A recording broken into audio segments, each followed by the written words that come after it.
નમસ્કાર મિત્રો, આજે સીધું ને સટમાં બે બહુ જ મહત્વની વ્યક્તિઓ આપણી સાથે મહેમાન તરીકે જોડાઈ છે. આમ તો આપણા સ્વજન છે અને જે તે ક્ષેત્રના નિષ્ણાત છે. જયનારાયણભાઈ વ્યાસ, એમને કોણ નથી ઓળખતું? નામ હી કાફી હૈ. ડોક્ટર જયનારાયણ વ્યાસ એ આપણા રાજ્યના નર્મદા મંત્રી પણ રહ્યા છે, નર્મદા નિગમના ચેરમેન પણ રહ્યા છે, ટેકનોક્રેટ છે, આઈઆઈટી બોમ્બેના પ્રોડક્ટ છે, MS યુનિવર્સિટીના કલાભવનના પ્રોડક્ટ છે. અને આમ તો ટીવી ચેનલો ઉપર, એમની પોતાની ચેનલ ઉપર અને દિવ્ય ભાસ્કરમાં એ પ્રગટ થતા હોય છે અને બેબાક વાત કહેવા માટે જાણીતા છે. જયનારાયણભાઈ, આપનું સીધું ને સટમાં સ્વાગત છે. ધન્યવાદ. આપણા બીજા મહેમાન છે એ ગિરીશભાઈ જોશી છે. આમ તો હિન્દી ચેનલો ઉપર ગિરીશ જોશીનું નામ અજાણ્યું નથી. એ રાષ્ટ્રીય સ્તરે ખૂબ ચમકે છે અને આમે રાષ્ટ્રીય સ્તરની આજ તક એના પૂર્વ અવતારમાં ગિરીશભાઈ કચ્છમાં આજ તક માટે કામ કરતા હતા. આમ તો મુંબઈમાં ભણ્યા અને જયનારાયણભાઈની જેમ જ એ પણ, આપણે ત્રણેય જણા LLB તો થયેલા છીએ, એટલે કે ગિરીશભાઈ મુંબઈમાં LLB થયા છે, અમે ગુજરાતમાં LLB થયા છીએ. પણ ગિરીશભાઈ ડેરડેવિલ જર્નલિસ્ટ રહ્યા છે. મને લાગે છે કે જે લોકો વાત ન કરી શકે, સાચી વાત ન કહી શકે, એ ગિરીશભાઈ એ કરી છે અને નેશનલ હુકઅપ ઉપર એમણે એ વાતો કરેલી છે. આમ ગિરીશભાઈ આપણી સાથે જોડાયા છે, પહેલી વખત જોડાયા છે. વારંવાર જોડાય એવી વિનંતી હું તો કરવાનો છું, કારણ કે મને એ બેબાક વાત કરે છે એના માટે ગમે છે. ગિરીશભાઈ કચ્છના છે અને કચ્છ અને મુંબઈનો સીધો સંબંધ રહ્યો છે અને અમે પણ મુંબઈ સાથે જોડાયેલા રહ્યા છીએ દાયકાઓ સુધી. એટલે અમને પાંજો કચ્છી એનો બહુ આનંદ છે કે આજે જોડાયા છે, કચ્છી માળું આપણી સાથે જોડાયા છે. અને આજે જે વાત કરવાની છે એ નર્મદાના નીર કચ્છને પહોંચી ગયા છે એવું ખૂબ ગાજવીજ સાથે બધા કહે છે. અમારે ત્યાં મુંબઈમાં નર્મદાને નામે એક આંદોલન પણ ગ્રુપ ચલાવતું હતું.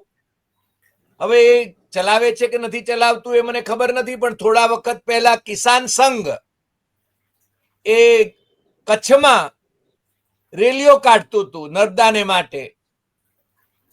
વિધાનસભામાં પણ હમણાં જ આ વખતની વિધાનસભામાં જયનારાયણભાઈ, અબડાસાના ધારાસભ્ય પ્રદ્યુમ્નસિંહ જાડેજાએ એક સવાલ પૂછ્યો તો નર્મદાના નીર અબડાસા અને લખપત તાલુકાના એને સિંચાઈ માટે પહોંચાડવા માટેનો એમણે સવાલ કર્યો હતો અને જળ સંપત્તિ અને પાણી પુરવઠાના રાજ્યમંત્રી મુકેશ પટેલે એનો જવાબ આપતા એમ કહ્યું હતું કે આ કામ પ્રગતિમાં છે.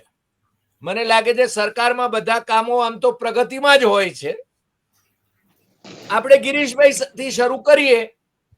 ગિરીશભાઈ, આપ કચ્છના છો અને કચ્છમાં તો મને લાગે છે નર્મદા 2020માં જ નરેન્દ્રભાઈએ જે રીતે ભાષણ કર્યા હતા, ત્યાં ઉદ્ઘાટન કર્યા હતા, કેનાલમાં પાણી વહાવ્યું હતું, બીજા દિવસે કેનાલ ફાટી ગઈ હતી, એના દ્રશ્યો તો અમે જોયેલા છે. આપે પણ એનું કવરેજ કર્યું હશે, જોયા હશે. આપ જરા મોકળાશથી અમને એ જણાવો કે કચ્છમાં પાણી, નર્મદાના પાણી પહોંચાડવાના હતા. જયનારાયણભાઈ અને બધા તો યોજના વિશે વાત આપણે કરતા જ રહ્યા છીએ, પણ જયનારાયણભાઈ ઘણી વખતે કહે છે કે કચ્છને કારણે આપણને ગુજરાતને પાણી મળ્યું છે. જયનારાયણભાઈ, હું ખોટો નથી કદાચ? એટલે આપ વરસવાના હો ત્યારે આપ જરૂર કહેજો એની વાત. પણ ગિરીશભાઈ, આજે આપ જણાવો કે કચ્છ ની ધરતી લીલીછમ થઈ ગઈ હશે નર્મદાના પાણીથી. ત્યાં આગળ સિંચાઈ પણ, ખેડૂતો પણ રાજીના રેડ હશે, અને છતાં અબડાસાના ધારાસભ્ય એમ કે છે કે ભાઈ અબડાસા અને લખપત તાલુકામાં સિંચાઈને માટે નર્મદાના પાણી ક્યારે મળવાના છે. હવે આના વિશે થોડો પ્રકાશ તો પાડો કે કચ્છના બધા જ તાલુકાઓમાં પાણી પહોંચી ગયું છે, અને પાણી પહોંચ્યું છે તો શાના માટે પહોંચ્યું છે? Over to Girishbhai. ધન્યવાદ. ડોક્ટર હરિભાઈ પ્રોગ્રામ કરે સીધું અને સટ, અને અમારા સાહેબનો પ્રોગ્રામ ખાલી સટ હોય છે, સીધું નથી હોતું. આની પાછળનો એક બહુ મોટો ગેમ પ્લાન છે. તમે જુઓ, 26 જાન્યુઆરી 2001 એક વિનાશક ભૂકંપ આવે છે કચ્છમાં. સરકારી આંકડા કહે છે કે 20,000 મરી ગયા અને 50,000 જેવા ઘાયલ થયા. જૂન મહિનામાં અટલ બિહારી વાજપેયી કચ્છમાં 2 દિવસનું રોકાણ કરે છે, અને એ જોતા જે એમને અનાયાસ એમના મોઢામાંથી વિનાશ જોઈને, ફોટા જોઈને કીધું કે ભાઈ इसके लिए कुछ करना पड़ेगा, इसको खड़ा करो. This was his words. અને એના પછી આખું તંત્ર એક લાગી ગયું કે આપણે કચ્છને એવું શું કરી આપીએ જેનાથી એનું ડેવલપમેન્ટ થાય.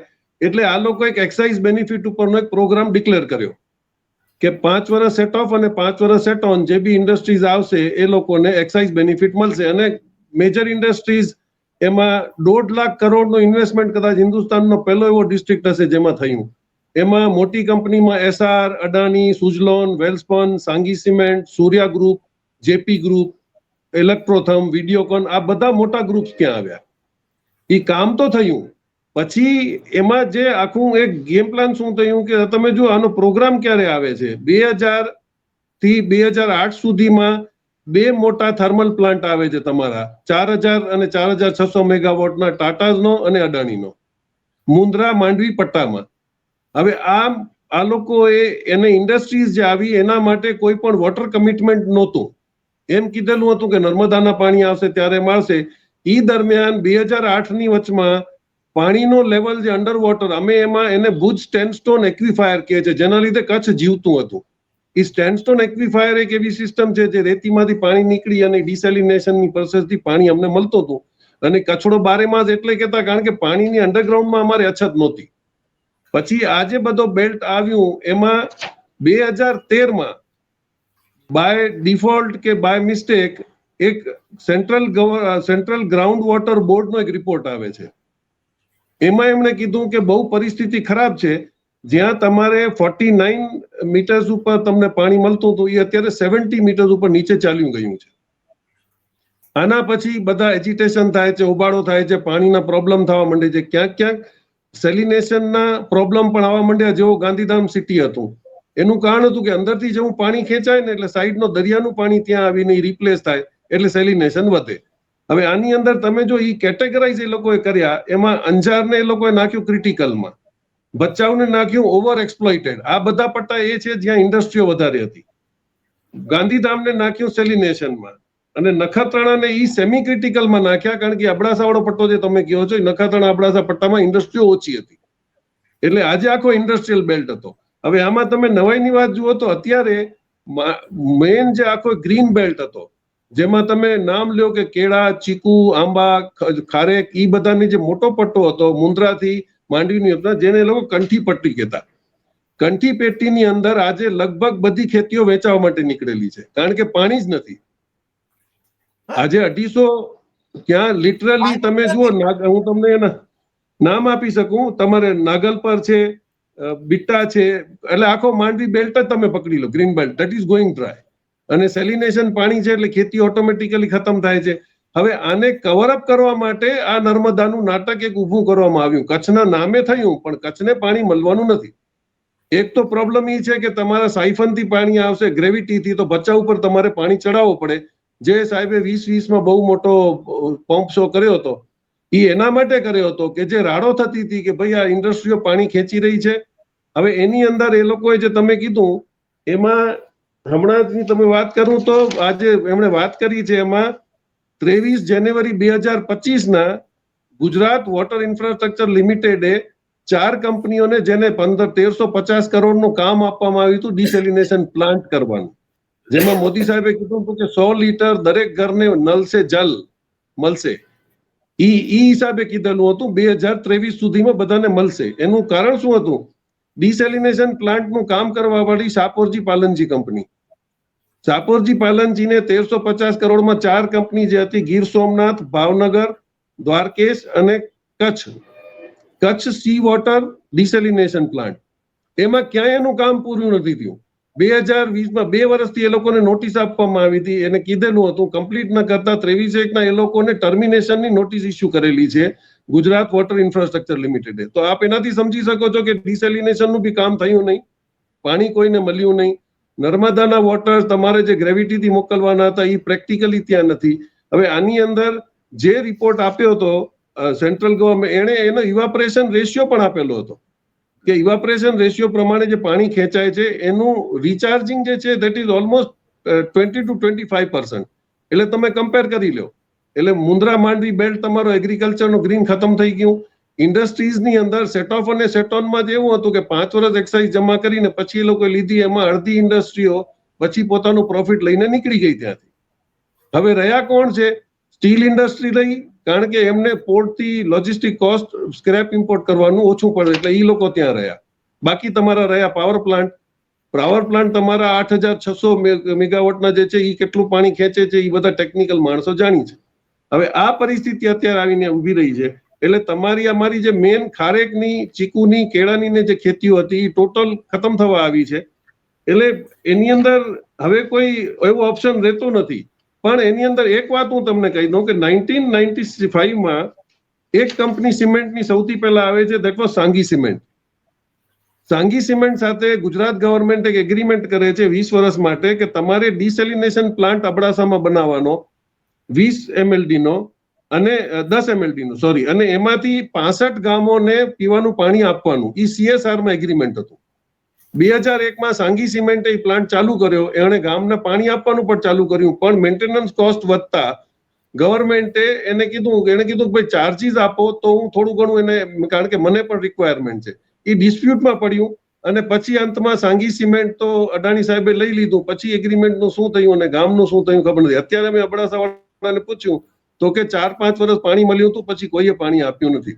નથી એ લોકોને નર્મદાનું પાણી મળ્યું, નથી એ લોકોને ડિસેલિનેશન મળ્યું. પણ દુઃખની વાત એ છે કે અહીંયા ને અહીંયા તમારા પાવર પ્લાન્ટ પાસે એટલા ને એટલા ડિસેલિનેશન પ્લાન્ટ છે. અક્રી GMDCમાં પણ છે 10 MLD નો, 25 MLD નો અડાણી પાવર પ્લાન્ટ પાસે છે અને ટાટા પાસે 25 MLD નો છે. પણ એમના ઉપર કોઈ કમ્પલ્સન નથી કે આજુબાજુના ગામને પાણી આપે. આ પરિસ્થિતિ છે કચ્છની. ગિરીશભાઈએ જે વાત કરી જયનારાયણભાઈ, મને લાગે છે ગંભીર બાબત છે અને આપ ટેકનોક્રેટ છો. આના વિશે આપ થોડો પ્રકાશ પાડો, પછી પાછા સેકન્ડ રાઉન્ડમાં એમની પાસે જઈએ. ગિરીશભાઈ બહુ સરસ માહિતી આપી, પણ ચર્ચાની શરૂઆત તમે કરી તે નર્મદાના પાણી કચ્છ સુધીમાં ક્યાં સુધી પહોંચ્યા, અને જવાબ બિલકુલ સરકારી છે કે પ્રગતિમાં છે. સરકારમાં કોઈ પણ કામની મુદત ના કહેવી હોય તમારે તો કહેવાનું કે પ્રગતિમાં છે, અથવા વહેલામાં વહેલી તકે તમે કહો કે સરકાર આ ક્યારે પૂરું કરવા ધારે છે તો વહેલામાં વહેલી તકે. These are non committal replies. એટલે પહેલા તો ગુજરાત સરકારનો આ જવાબ સંપૂર્ણપણે નોન કમિટલ છે. એનો અર્થ કે સરકારને જ વિશ્વાસ નથી કે કચ્છમાં પાણી પહોંચશે, ક્યારે પહોંચશે, કેટલું પહોંચશે. બીજી વાત, એ કેનાલ તરફ જતા જતા એક બીજી કેનાલે વર્લ્ડ રેકોર્ડ કર્યો છે. એ બનાસકાંઠા અને કચ્છની વચ્ચે આવી છે, એને વર્લ્ડ રેકોર્ડ કર્યો છે. એટલે 123 વાર એમાં ગાબડા પડ્યા છે.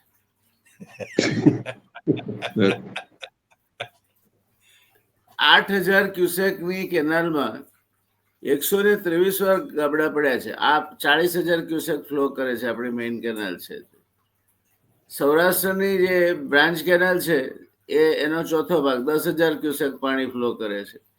જ્યારે ત્યાં કોઈ જગ્યાએ લીકેજ નથી થયું, કોઈ જગ્યાએ ગાબડા નથી પડ્યા, પણ રાધનપુરમાં પડ્યા ને એનું કારણ એવું કહેવામાં આવે છે કે ઉંદર નહેર ખાઈ ગયો. હવે એ કયો ઉંદર ખાઈ ગયો? સરકારી ઉંદર ખાઈ ગયો, ખાનગી ઉંદર ખાઈ ગયો, બે પગા ઉંદર એટલે ખાઈ ગયો. પણ 123 વાર નહેર તૂટે અને કોઈને કશું જ ના થાય, તો એમાં એવું કહેવાય છે કે રાજકીય નેતાને તમે નહેરનું એલાઇનમેન્ટ કરો એ પહેલા જ પત્રમ પુષ્પમ ધરી દેવાનું હોય છે. પછી બાકીનું બધું તમે જાણો, નહેર જાણે ને ભગવાન જાણે.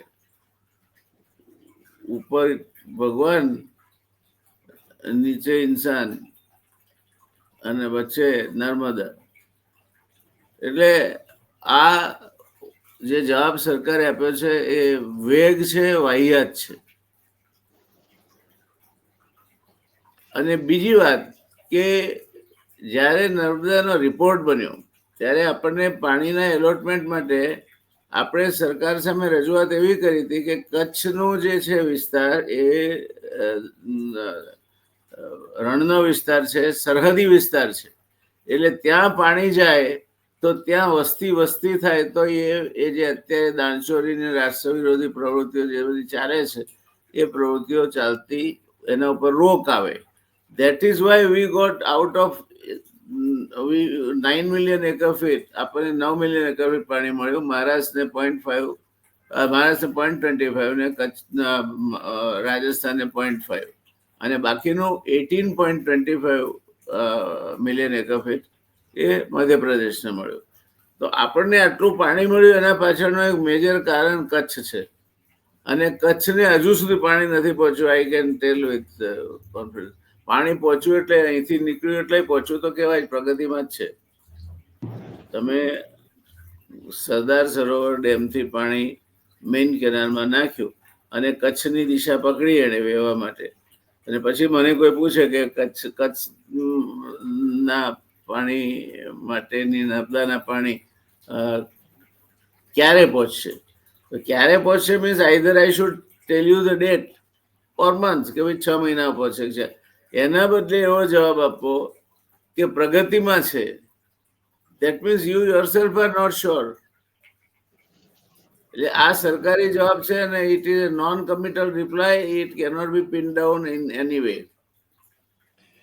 જેનલભાઈ, એમણે જે જવાબ આપ્યો છે એમને પણ થોડો ન્યાય આપણે કરીએ એ રીતે હું બોલું. કારણ કે ગાંધીનગરથી અમારા મિત્ર પ્રકાશ ઝાએ કચ્છ મિત્ર માટે આ અહેવાલ આપ્યો છે. પાછો કચ્છ મિત્ર તો બહુ જાણીતું અખબાર છે ત્યાંનું. અને પ્રકાશ ઝા પણ જાણીતા પત્રકાર છે, તમે જાણો છો.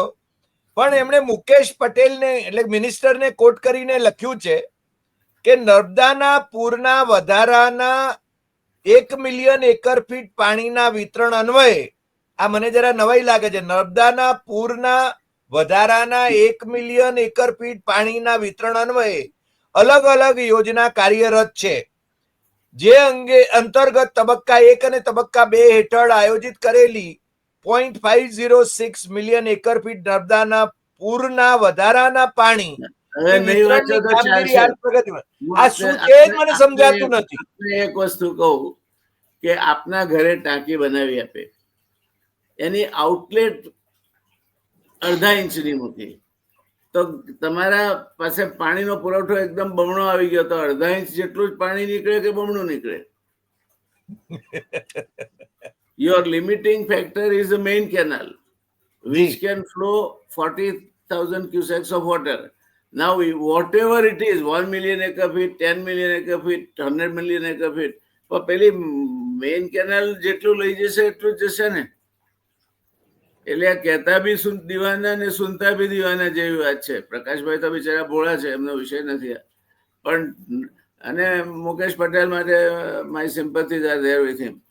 પણ વરસાદના વધારાના પાણી આપવામાં આવશે એ જે અંગૂઠો મોઢામાં મૂકવામાં આવે છે એ એક મૂર્ખતાપૂર્ણ અને જેને કહી શકાય કે લોકોને મૂર્ખ બનાવવાની દલીલ છે. કારણ કે it cannot be more than the limiting factor. અમારા તમને માનનીય સરળ વડાપ્રધાન ભાષામાં તમારી નેક 2 કોહની બનાવી હોય અને પછી બોર સારું નીકળ્યું 4 કોહનું પાણી હાલે તો શું થાય? ફાટી જાય, બમણું પાણી મળે તમને? ફાટી જાય ને પણ જાય ફાટી કઈ જાય. રીતે? બસ હા. આનું આવું છે. 1 મિલિયન. અને second thing I tell you કે નર્મદામાં બેઝિનમાં પાણીનો પુરવઠો ઘટતો જાય છે. એટલે આ કેટલા વર્ષે 1 મિલિયન, આટલા છેલ્લા 80 થી અત્યાર સુધીના વર્ષોમાં કેટલા વર્ષે 1 મિલિયન ફીટ વધારે, મિલિયન એકર ફીટ પાણી વધારાનું મળ્યું? જરા મુકેશભાઈ કઢાવે તમને ખબર પડે. સાહેબ મારી પાસે 2 અહેવાલ છે, 2 અહેવાલ. એક તો આપે મુકેશભાઈ કહ્યું એટલે મને પાછા મુકેશભાઈ અંબાણી પણ યાદ આવ્યા.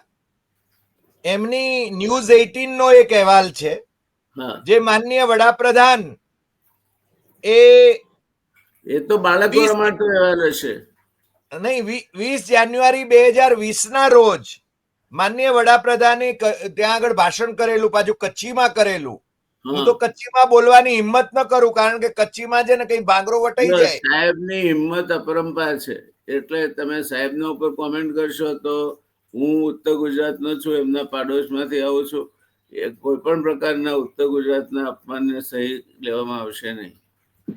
પણ હવે અમે એમના ભાષણની વાત કરીએ તોય તમે પાછા તમારા અંગત મિત્ર હોવાને કારણે ભાષણમાં કચ્છીમાં બોલ્યા એમાં તમને શું બગડી ગયું? ના ના, પણ એટલે પણ જે બોલ્યા એની વાત કરું છું. તો રશિયનમાં બોલ્યા એની વાત કરું છું. એ કે છે કે મારો એક એક શબ્દ ઝીલીને કચ્છની કેસર કેરી વિદેશોમાં પહોંચવા માંડી એ મોટું રિવોલ્યુશન છે. સુકાભટ ખેતરો આજે ફળોથી ભરપૂર કેન્દ્ર બન્યા છે. અન્ય રાજ્યોને પણ હું ગુજરાતનું ઉદાહરણ એનું અનુસરણ કરવા માટે હું પ્રેરણા આપું છું. અવતારી પુરુષના શબ્દો છે. આ કેસર કેરી ગઈકાલથી થવા નથી માંડી. કેસર કેરી વર્ષોથી થાય છે અને કચ્છની કેસર કેરી મીઠી થાય છે. એનું કારણ છે કે ત્યાં પ્રમાણમાં ભેજ ઓછો અને તાપ વધારે પડે છે, એટલે પાણી જે પિત્ત છે એનો જે ગર છે કેરીનો, એમાંથી પાણી વધારે ઉડી જાય છે, એટલે એ ગળ પણ વધારે હોય છે એનું. એ પાણી મળવાથી તો વલસાડની કેસરને મળે છે. વલસાડની કેસર કચ્છ કેસર જેવી ગળી નથી થતી. એટલે સાહેબ કે એટલે આપણે માની લેવું જોઈએ, પણ બધું નહીં માની લેવું જોઈએ. હા, એ તો એ આપની સાચી વાત છે. પણ સાથે સાથે પેલો વીટીવી નો અહેવાલ પણ જરા મારે તમારી સાથે ચર્ચવો હતો. કચ્છના રણમાં વેડફાઈ રહ્યું છે નર્મદાનું લાખો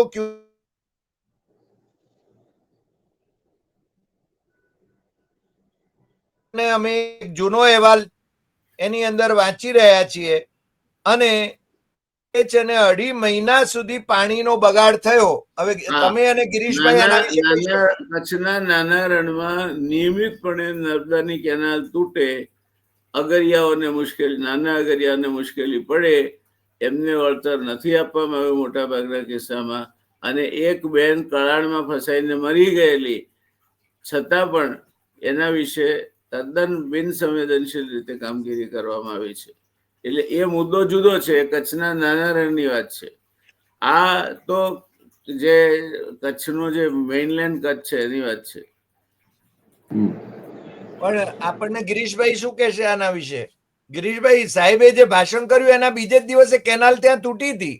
તો કેનાલ તો તૂટે. કેનાલ નહીં, આપણે પમ્પિંગ સ્ટેશન ના બંધિયા તૂટી ગયા હતા સાઈડના. એટલે ફટાફટ પછી કવર કરવા આવ્યા, રિપોર્ટરોને બહાર રોકા ગયા, એટલે બધું કવર અપ ચાલે જ છે. અત્યારે તમે કીધું ત્યાં ઘણા બધા જે લોકો મોહિમ ચલાવી રહ્યા છે એ લોકોને પરેશાની છે.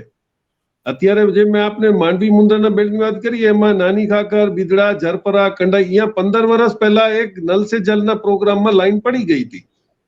4 વર્ષ પહેલા એક ખેતી માટે પણ લાઈન પડી છે. એ બેમાંય પાણી નથી આવતું. ઓમાં તો લાઈન સડી ગઈ છે 15 વર્ષ પહેલાની, એમાં તો નલ સે જલમાં કોઈ દી પાણી આવ્યું નથી. એટલે આ જે વાસ્તવિકતા છે એ કોણ કહેશે? 6 સીટો, કચ્છનો એક તાસીર હતું કે અબડાસાની સીટ હંમેશા કોંગ્રેસને મળતી હતી. અને હું આની સાથે 100% સંમત છું, ગિરીશભાઈ જે કહે છે તેની સાથે. હા કારણ કે ગિરીશભાઈ. આજે લોકો આંદોલન ચલાવે છે એ લોકો વખતો વખત મારા સંપર્કમાં હોય છે. જી જી હા યસ યસ. એટલે આ પરિસ્થિતિ છે, તમારે કચ્છની અંદર ઇન્ડસ્ટ્રીઝ આવી ત્યારે અમે લોકો પણ જે વિરોધ કરતા હતા એમાં અમને લોકો ગાંડા ગણતા, કીધું આ સત્યાનાશ કરશે ભાઈ, કારણ કે આપણી પાસે પાણી નથી.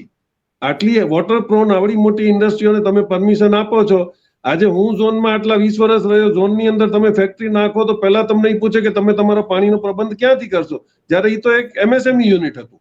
આટલા મોટા તોતિંગ આવીને ઉભા રહ્યા છે, કારણ કે પોલ્યુશનમાં કોઈ રાડું નાખે એમ નથી. અત્યારે ઈ 2 પ્લાન્ટની અંદર તમે જુઓ કે જે ફ્લાય એશ નીકળે છે એમાં મુન્દ્રાના પટ્ટામાં ઈ 2 પાવર સ્ટેશનની સામેની ખેતી લગભગ ખતમ થવા આવી છે. પ્રેક્ટિકલ જ નથી. એક બહુ મોટા ગ્રુપે ત્યાં આખી કોલોની બનાવી એમ સમજીને કે કદાચ વર્કરોને કામ આવશે. એ નોન સેલેબલ થઈ ગયો છે આખી પ્રોપર્ટી, કારણ કે ત્યાં રહેશે કોણ ફ્લાય એશમાં. પણ કોઈ પોલ્યુશનનો કંટ્રોલ નથી, એટલે બહુ વિચારીને એ લોકોએ કચ્છને આપી દીધું. મને ખ્યાલ છે એ વખતે એન વિઠ્ઠલ અમારા જે પહેલા ડેવલપમેન્ટ કમિશનર હતા એ CVC હતા.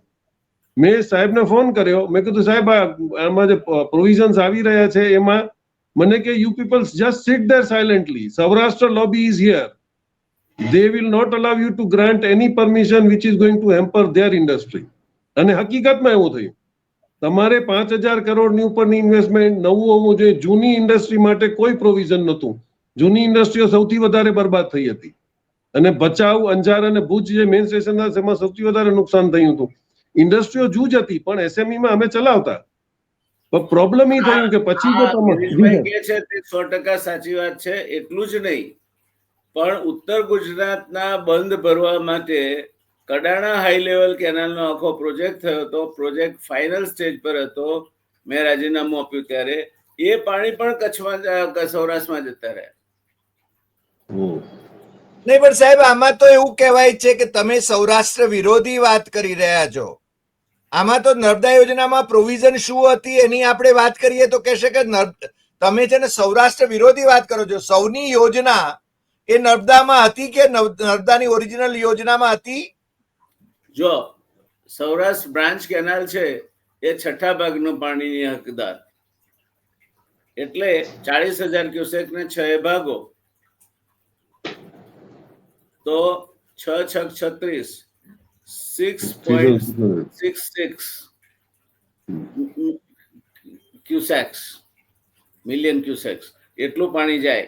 એમાં તમારે એને ટાંકી કરીને આવે છે જગ્યા, ત્યાંથી લિફ્ટ કરવું પડે અને લિફ્ટ કરીને પછી આગળ લઈ જવું પડે. હવે આપણે આ જે બુદ્ધિશાળી કામ કર્યું છે એમાં આ જે પાઇપ છે, પાઇપલાઇન થી બંધ ભરવાનું સાહસિક કામ એ તો જ શક્ય બને જો 24 કલાક એ પાઇપલાઇનમાંથી પાણી વહેવાનું હોય. જો એ પાઇપલાઇનમાંથી જતું પાણી સ્થિર થાય તો સિલ્ટ, કદડો એ બેસવા માંડે અને 10 12 15 વર્ષે આ પાઇપો ચોકઅપ થઈ જશે અને એક ચોક્કસ ફેક્ટરી ચાલુ રહે કચ્છની. એના માટેનું આ આખું આયોજન એ વખતના એક IAS અધિકારીએ કરેલું, અને ટેકનિકલી કોમ્પિટન્ટ પણ પ્રમાણિક એવા બીજા અધિકારી, એનું નામ હતું દેસાઈ, JD દેસાઈ, એ રજા પર ઉતરી ગયેલા. એટલે આ બધી સૌની કોની, સૌનું તે કોઈનું નહીં. હજુ તમે લાડી પાડી નીવડે વખાણ એની વાત છે. પણ સાહેબ તમે વિકાસ, નર્મદાના પાણી રીતસર બગાડવામાં આવ્યા છે. એવોર્ડની જોગવાઈ પ્રમાણે પાણીની વહેંચણી થઈ જ નથી. એવોર્ડમાં જોગવાઈ છે કે વોલ્યુમેટ્રિક ડિસ્ટ્રીબ્યુશન કરવાનું, કમાન્ડ એરિયા એ સમજાવો. વોલ્યુમેટ્રિક એટલે માપીને. તમને તમે કહો 6 ઇંચ વરસાદ પડ્યો એટલે ફ્લેટ સપાટી એના પર 6 ઇંચ પાણીનું કોલમ થાય એટલો વરસાદ પડ્યો. એમ 48 ઇંચથી વધારે પાણી નહીં, 18 ઇંચથી વધારે પાણી નહીં આપવાનું. શેરડીને 48 ઇંચ જોઈએ, ડાંગરને શેરડીને ક્યારેક 56 ઇંચ પણ જોઈએ. એ લોકોને પાણી નહીં આપવાનું.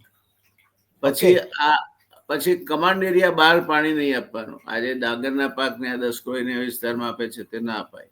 સરસ્વતી નર્મદા સંગમ અથવા તો સાબરમતી રિવરફ્રન્ટ પ્રોજેક્ટ જેવા કલ્પનાશીલ પ્રોજેક્ટને પાણી ન અપાય. ત્યાર પછી ખેડૂતને પાણી માપીને આપવાનું વોલ્યુમેટ્રિક ડિસ્ટ્રીબ્યુશનથી, અને એ પાણી ખેડૂત મંડળીને આપવાનું, ખેડૂતને નહીં. અને ખેડૂત મંડળી પછી પોતાના સભ્યોને વહેંચે. ત્યાર પછી આ પાણી તમે આપો એટલે જે જમીનના તળ ઊંચા આવે એ ના કારણે જમીનમાં પાણી ઊંચા આવીને સેલિનિટી ન વ્યાપ્ત થાય, તેટલા માટે રિવર્સ પમ્પિંગ કરીને એ પાણી ખેંચીને પાછા કેનાલમાં નાખવાના. આમાંનું કશું જ થયું નથી. સાહેબ, તો પછી તમને અને ગિરીશભાઈને એમ કહેશે કે તમે વિકાસના વિરોધી છો. વિકાસના વિરોધી નહીં, આ તો લખેલું જ પેલામાં. અમે તો વિકાસના તરફેણમાં છીએ, એટલે કહીએ આ થયું હોત તો કદાચ ગુજરાતનું પાણી કપાઈ ના જાય. પણ અમને તો એવું જણાવવામાં આવે છે કે કચ્છમાં તો લીલા લહેર છે. સાહેબે તો આ બધું આયોજન કર્યું, લીલા લહેર કરી નાખી છે. ગિરીશભાઈ, મેં તમને કેસર કેરીનો દાખલો આપ્યો ને, તમે બે કેરી લો. પાકિસ્તાનની કેરી સામે વિશ્વ બજારમાં જો કોઈ કેરી હરીફાઈ કરતી હોય તો એ કચ્છની કેસર કરે છે, કારણ કે વધારે મીઠી હોય છે. વલસાડમાં પણ કેસર થાય છે સાહેબ. વલસાડની કેસર કચ્છની કેસર જેટલી મીઠી નથી હોતી, કારણ કે ત્યાં ભેજ વધારે આવે છે, પાણી વધારે, પીથમાં એના પાણી વધારે રહે છે. જુનાગઢમાં પણ એ જ પરિસ્થિતિ છે. પર્વતાળ વાતાવરણ છે, દરિયા કિનારો નજીક છે, પ્રમાણમાં ટેમ્પરેચર એટલું રેઝ થતું નથી. જ્યારે કચ્છમાં તો કેસર વર્ષોથી થાય છે. અને સાહેબ, કચ્છમાં એકલી કેસર થાય છે એવું નથી. સારામાં સારા ચીકુ કચ્છમાં થાય છે, અવાકડો થાય છે, ખાઈએ છીએ, કાજુ થાય છે, કચ્છમાં દ્રાક્ષ થાય છે. તમે માંડવી વિસ્તારમાં જાઓ તો કચ્છ એટલે રણ એવું નથી. કચ્છમાં પહેલા થતા હતા ને હવે થાય છે. પણ અમારે તો સાહેબે જે કહ્યું એની વાત કરી સાહેબ. અમે તમારા મિત્રએ જે કહ્યું એની વાત કરી. મારા મિત્રએ કહ્યું તો માનો ને, મને ક્યાં વાંધો છે. એટલે જ ગિરીશભાઈ ને પૂછું છું કે ગિરીશભાઈ, કચ્છમાં લીલા લહેર થઈ ગઈ છે હવે? લીલા અને લહેર બે જુદી જુદી વસ્તુ છે. લીલા લહેર થઈ ગઈ વાત સાચી છે, પણ કોને કોને થઈ ઈ ગોતવા પડે. દર્શકોને કેવું છે. એક કંપની તમે સર્ચ કરો, હાજીપીર એક વનરેબલ એરિયા હતો જ્યાંથી પાકિસ્તાની ઇન્ટ્રુડર્સ આવતા. એ એક બહુ વોચફુલ જગ્યા હતી. એનાથી દૂર તમારે બોર્ડર થી 15 કિલોમીટર આગળ ઇન્ડો પાકની BSF ની ચેકપોસ્ટ પછી એક કંપની આવે છે, આર્ચિયન કેમિકલ્સ. આર્ચિયન કેમિકલ્સ ની પોસ્ટ BSF ની પોસ્ટ પછીનું, અને એમાં ત્યાં એક ડેમ હતો જેમાં નરા ડેમનું પાણી જે ગામ માટે હતું એ આખું ડાયવર્ટ કરી અને આર્ચિયન કંપનીને રીસર પાઇપલાઇન નાખીને આપી દેવામાં આવેલું છે. એટલે આર્ચિયન લીલાછમ થઈ ગયું. સાંગી સિમેન્ટ ને પાણી આપવાનું હતું ગામનું, એ કમિટમેન્ટ પૂરું થયું. અડાણી સાહેબે લઈ લીધી એટલે એ કમિટમેન્ટ પૂરું થઈ ગયું. ટાટા અને અક્રી અને અડાણી ત્રણે પાસે જે 25 MLD ના પાણી છે એમાંનું કોઈ CSR માં કમિટમેન્ટ નથી કે તમે આજુબાજુના ગામને પાણી આપો. ઇન્ટરેસ્ટિંગ ચીજ તમને કહી દઉં, અંજાર જેને એ લોકોએ ક્રિટિકલ ડિક્લેર કર્યો છે, અંજારની બાજુમાં, અંજાર અને રત્નાલની બાજુમાં એક રાહુલ ગાલા કરીને, આઈ કેન નેમ ધેમ, મારો સારો મિત્ર હતો રાહુલ ગાલા અને એનો brother, they were PhD in agriculture from Israeli university. એ લોકોએ આવી અને અહીંયા એક એવો પ્રયોગ કર્યો, એ લોકોએ ડોમ કરી કંટ્રોલ્ડ એન્વાયરમેન્ટમાં, યુ નેમ ઇટ, અને એ ઉગાડી શકતા હતા. આખો ડોમ કંટ્રોલ્ડ એન્વાયરમેન્ટમાં હતો. એમણે અંજીર ઉગાડ્યા, અંગુર ઉગાડ્યા, બધું ઉગાડ્યું, અને they were to do a very good job. પણ અલ્ટિમેટલી એમણે એ જ કીધું કે ભાઈ, રેડ ટેપિઝમ અને સેન્સ ઓફ કમિટમેન્ટ નહીં. આજે પાર્ટીનું નામ હું નથી લેતો, એણે એમને બધો જે પાક હતો લેવાનો એ કમિટમેન્ટ આપ્યું. દે પેડ ધેમ 25% એડવાન્સ, અને પછી જેવા બજારમાં ભાવ પડી ગયા તો એ પ્રોડક્ટ લેવા આવ્યા જ નહીં. What is the loss? આજે એ માણસ બધું વેચી કરી અને he is now for last 5 years working in Australia. મેં જયારે એને ફોન કર્યો તો એ કે મારે પેકિંગ સિસ્ટમમાં સેન્સ ઓફ કમિટમેન્ટ હોય, મારું માલ મંડીમાં નહીં જાય, અહીંયા મારે ડીપ ફ્રીઝર વેન કન્ટેનર ઉભા છે, હું લોડ કરીશ એટલે ઈ સીધા વોલમાર્ટમાં કે જે માર્કેટનું એસાઇનમેન્ટ છે ત્યાં જશે અને ડાયરેક્ટ શેલ્ફમાં લાગી જશે. That is sense of commitment. એટલે એગ્રીકલ્ચરમાં જો આપણી પાસે સેન્સ ઓફ કમિટમેન્ટ નહીં હોય તો વી વિલ નેવર ગ્રો, ઈ એના વર્ડ્સ હતા અને એ સાચો છે. કારણ કે તમે પાણીની ગેરંટી નથી આપી શકતા, તમે કિસાનોને એમઆરપી નથી, તમે એમને કઈ જાતનો સપોર્ટ આપો છો? 15 લાખ કરોડ જો તમે કરોડપતિઓના માફ કરી શકો એટલામાં તો તમે કેટલા કિસાનોને સાવકાર કરી નાખ્યા. એટલી તમે મિનિમમ ફેસિલિટી તો એમને આપો. તમે પાણી નથી આપતા ને. એ જ મેં કીધું કે આખો કચ્છનો જેનો વી વેર પ્રાઉડ ઓફ, જ્યાં ચીકુ, આ તમારા બધા આંબા કેળા બધું થતું હતું, ધેટ બેલ્ટ ઇઝ રિટર્ન નાઉ. લોકો વેચવા કાઢી રહ્યા છે ત્યાં વાડીઓ, નથી આવે લીલી જમવા તમારા પાપે. પણ આનું કન્ક્લુઝન ઉપર આપણે આવીએ જો આજની ચર્ચાના, તો કચ્છમાં નર્મદાના પાણી પહોંચાડવાની વાત તો બાજુએ રહી, બધે પહોંચાતો છે જ નહીં, હજુ તો પ્રગતિમાં છે. પણ જે કચ્છ જેને માટે જાણીતું હતું, લીલું લહેર હતું, લીલું હતું, લીલી વાડીઓ હતી, એ કચ્છને બરબાદ કરી નાખ્યું, એવું જ આપણે કહેવું પડે ને ગિરીશભાઈ? એના ઓપ્શન્સ છે, પણ તમારી નિયત કેટલી સાફ છે? ઘણા વર્ષ પહેલા અબડાસામાં એમએલએ હતા છબીલ પટેલ, પછી તો એ બિચારા કમ્પલ્શનમાં આવીને ભાજપમાં જતા રહ્યા. એમણે એક પ્રોગ્રામ આપ્યો હતો, અત્યારે તમે આપગો તો રોડ ટુ હેવન.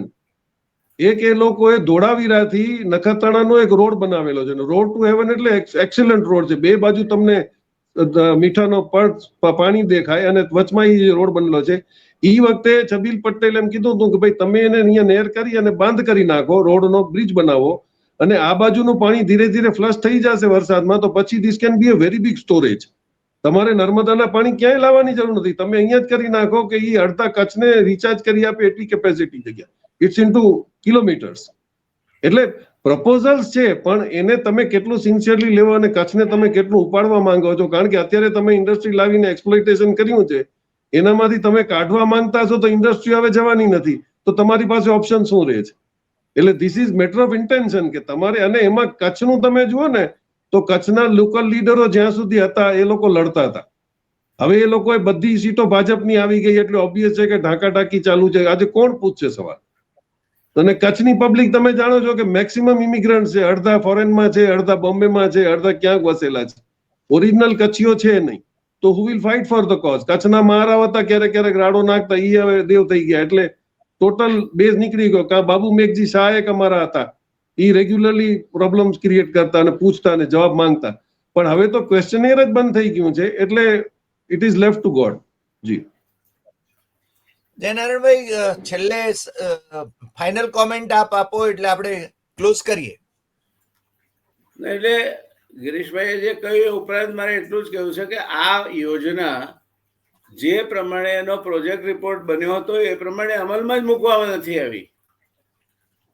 અને તમે પાણી વધારે આપશો તો રેતાળ સોઇલ હશે, ત્યાં ક્વિકસેન્ડ થશે, દળદળ કે છે, અને એ પાણી સુકાય એટલે એની સાથે ક્ષાર આવે, એ ક્ષાર કાયમી ધોરણે જમીનને બગાડી નાખે. એટલે આ આખી વાત અણઘડ રીતે કરવામાં આવી છે. અને ગિરીશભાઈની વાત એ પણ સાચી છે કે કચ્છના સ્થાનિક, પહેલા દાખલા કે જીલુભા જાડેજા હતા, he was one of the most studied person on Narmada scheme. એ રીતે કચ્છના મહારાવ સાહેબ હતા. બાબુભાઈ તો હજુ પણ કચ્છ માટે ક્યારેક ક્યારેક હજુ ક્યાંક બોલતા રહે છે. પણ the monopolistic impact of Bharatiya Janata Party now having the total control over the area and control over the Gujarat. હવે તો ધારાસભ્યોને પ્રશ્નો લખીને આપવામાં આવે છે, એ જ પ્રશ્નો પૂછવાના તમારે. તમને જે પ્રશ્ન લખીને આપ્યો, તમે તો જયારે ધારાસભ્ય હતા ત્યારે કચ્છનો પ્રશ્ન પૂછતા હતા અને ઉમરગામનો પૂછતા હતા. હવે ના પૂછી શકો તમે. તમને જે લખીને આપે ને જેમાં સરકારની વાહી થઈ શકે તેવો પ્રશ્ન પૂછવા. ધારાસભા એ બિલકુલ નકામી થઈ ગઈ છે. પણ આજની ચર્ચાનો નિષ્કર્ષ તો એ થયો ને કે પ્રજાને માટે તો અલ્ટિમેટલી નુકસાન જ નુકસાન છે. નહીં, એમાં હું સંમત નથી. એટલા માટે સંમત નથી કે આજ પ્રજા ચૂંટીને લાવે છે ને લોકોને. In a democracy, you get the government you deserve. તમે જેને લાયક હોય એવા પ્રતિનિધિ મળે, તમે સરઘસો કાઢો છો, તમે ઝંડાઓ ઉછાળો છો. તમને રામ મંદિર જોઈએ છે તો રામ મંદિર થઈ ગયું અયોધ્યામાં, પછી કચ્છમાં શેની પાણીની માથાકૂટ કરો છો તમે? નહીં, રામ રહેશે જ. મંદિર થઈ ગયું પછી ઔરંગઝેબની કબર ખોદી કાઢો તમે, પછી બીજે જ્યાં કોઈ મંદિર હેઠળ કબર હોય એ કાઢો, કબર હેઠળથી મંદિર કાઢો. ઇનફ એક્ટિવિટી છે તમારી પાસે. એટલે ભવિષ્યની યોજનાઓ અને ભવિષ્યના વિકાસની વાતો, પેઢીઓ, આવતી પેઢીઓની વાતો એ છે ને અત્યારે વિચારવામાં નથી આવતું, એવું જ થયું ને? ના ના, એવું નહીં. વી થિંક બિયોન્ડ ધેટ. હમણાં જુઓ, આ વખતે અત્યાર સુધી કોઈ વખત તોહફાએ મોદી એ રમજાન વખતે વહેંચાતું નહોતું. આ વખતે 32,000 કુટુંબોને આપવાના છે. હવે સરેરાશ 2,000 ખર્ચો ગણો તો કેટલો ખર્ચો થશે? તો આ બધું KBD, કોના બાપની દિવાળી? કોના બાપની દિવાળી. સાચી વાત છે, સાચી વાત છે. એટલે નથી થતું એવું નથી. ભવિષ્ય માટે પણ હવે આ બધી મતભેદો તો હિન્દુઓની તો કેપ્ટિવ થઈ ગઈ છે. હવે મુસલમાનોને પકડો, એ લોકોને તમે રમજાનમાં ઇફતાર કરાવો, આ કરાવો, તે કરાવો, એટલે એ લોકો તો ધીરે ધીરે તમારામાં કન્વર્ટ થઈ જશે. આ હરીભાઈ બધી સ્ટ્રેટેજિક વસ્તુ છે. તમારા જેવા પ્રોફેસરોને નહીં સમજાય બધું. ના, એટલે જ સમજવાની કોશિશ કરીએ છીએ અને પ્રજાને સમજાવવાની કોશિશ કરીએ છીએ. એ ના કરતા તમે એક ચૂંટણી લડો એટલે બધું સમજાઈ જશે. ના, ચૂંટણી લડાય જ નહીં. તો પછી આપ મુઆ વગર સર્ગે જવાય જ નહીં. નહીં, આમાં સમજવા માટે તીરે રહીને તમાશો નિહાળવો પડે. અચ્છા, તમાશો નિહાળો છો? તમાશો જ છે ને. પ્રભુ આજે ઘણી, આમ તો મને લાગે છે કચ્છ અને કચ્છીઓ વિશે ઘણી મહત્વની વાતો આપણે તમે જે પ્રશ્ન ઉભો કર્યો, ફરી કહું છું, રિપ્લાય ઇઝ વેગ. The minister should have been grilled through a supplementary question કે ક્યારે થશે આ? હા, પણ મિનિસ્ટરને ગ્રીલ કોણ કરે? કોની હેસિયત છે? અધ્યક્ષ મહારાજ ક્યાં કરવાના છે? એટલે આ તો ગોદી મીડિયા ને માથે જ પછી તો દોષનો ટોપલો જાય છે. નહીં, ગોદી મીડિયા પહેલા એવું હતું, બ્રિટિશરો હતા ને ત્યારે એવું કહેતા હતા, એ વખતે સ્વતંત્ર સેનાનીઓ ગાયનો ગાય, પેલા ગીતો ગાય કે વેર ગયું, વેર વધ્યું ને ઝેર વધ્યું, વળી વધ્યા કાળા કેર તણા કરનાર, દેખ વિચારી બકરી નો પણ સૌ કોઈ જાતા પકડે કાન, એ ઉપકાર ગણી ઈશ્વરનો હરખ હવે તો હિન્દુસ્તાન. હવે એમાં થોડો ફરક થયો છે. ઝેર વધ્યા ને વેર વધ્યા, વળી વધ્યા કાળા કેર તણા કરનાર, દેખ બિચારી બકરી નો પણ સૌ કોઈ જાતા પકડે કાન, એ ઉપકાર ગણી ઈશ્વરનો હરખ હવે તો હિન્દુસ્તાન. બસ આ જ શબ્દો સાથે મને લાગે છે કે આપણે આજનો એપિસોડ પૂરો કરીએ. આપનો ખૂબ ખૂબ આભાર. આ બંને મહાનુભાવો અમારી સાથે જોડાયા અને દર્શકોને પણ પોતાના પ્રતિભાવો આપવા માટે હું નિમંત્રણ આપું છું. કારણ એવું છે કે મને લાગે છે કે એવી એક ઇમ્પ્રેશન ક્રિએટ કરવામાં આવી રહી છે કે કચ્છમાં તો બધી લીલા લહેર છે, નર્મદાના પાણી પહોંચી ગયા છે બધે. મને તો એવું જણાવવામાં આવ્યું એક તંત્રી તરફથી કે 15 વર્ષ પહેલા પહોંચી ગયા. આપ શબ્દો વાપરતા પહેલા બિલકુલ સાવધાન રહો. આ લીલા લહેર એ બહુ ભદ્ર સમાજમાં વપરાતો શબ્દ નથી. એમ કચ્છની ખારેક એ પણ બહુ ભદ્ર સમાજમાં વપરાતો શબ્દ નથી. તમે સમજીને વાપરો શબ્દો. અમે ખારેકની વાત નથી કરી, ખારેક ખાવાની ખારેકની વાત કરી છે ગિરીશભાઈએ, પેલી ખારેકની નહીં. ચાલો, ધન્યવાદ. ફરી મળીશું. ગિરીશભાઈ, આનંદ થયો. ગઈ વખતે અમે બોલાવીએ પણ આવજો અમારી ચેનલ પર. જી જી જી જી. અરે અને સર, ફરી most આપણે પાછા welcome. ભેગા થઈશું. હા, અને આપ જોડાયા એ બદલ આપનો આભાર અને દર્શકોનો પણ આભાર. આભાર ધન્યવાદ. આભાર ધન્યવાદ.